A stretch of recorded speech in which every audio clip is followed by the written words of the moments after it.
அஸ்ஸலாமு அலைக்கும் வரஹ்மத்துல்லாஹி வபரகாத்துஹு. ஒரு ஏழ்மையான பெண்மணி ஆயிஷா ரலியல்லாஹு அன்ஹா அவர்களிடம் வருகிறார்கள். வந்து ஏதாவது உணவு இருக்கிறதா என்று கேட்டார்கள். உடனே ஆயிஷா ரலியல்லாஹு அன்ஹா அவர்கள் 3 பேரித்தம்பழங்களை எடுத்து வந்தார்கள். அப்பன் 2 குழந்தைகளை அழைத்து வந்ததால் மூவருக்கும் ஒவ்வொரு பேரித்தம்பழம் என்று பங்கு கொடுக்கப்பட்டது. 2 குழந்தைகளும் சாப்பிடும் வரை தாய் காத்து கொண்டிருக்கிறார்கள்.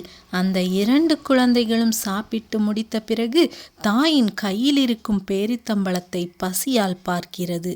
அந்த தாய் அதை 2ஆக பிளந்து ஒரு குழந்தைக்கு பேரித்தம்பழத்தின் ஒரு துண்டையும் இன்னொரு குழந்தைக்கு இன்னொரு துண்டையும் கொடுக்கிறார்கள். கொடுத்துவிட்டு அந்த இடத்திலிருந்து போய்விடுகிறார்கள் பசியோடு. ஆயிஷா ரலியல்லாஹு அன்ஹா அந்த செயலை பார்த்தவுடன் அவர்களுடைய உள்ளம் பூரித்து விடுகிறது. ரசூலுல்லாஹ் வந்தவுடன், அல்லாஹுடைய தூதரே, இப்படி ஒரு காட்சியை நான் பார்த்தேன் என்று சொன்னார்கள். உடனே நபி அவர்கள், ஆயிஷா, அந்த பெண்ணுடைய செயலுக்காக அல்லாஹ் சொர்க்கத்தை கடமையாக்குகிறான் என்று நபி அவர்கள் கூறினார்கள்.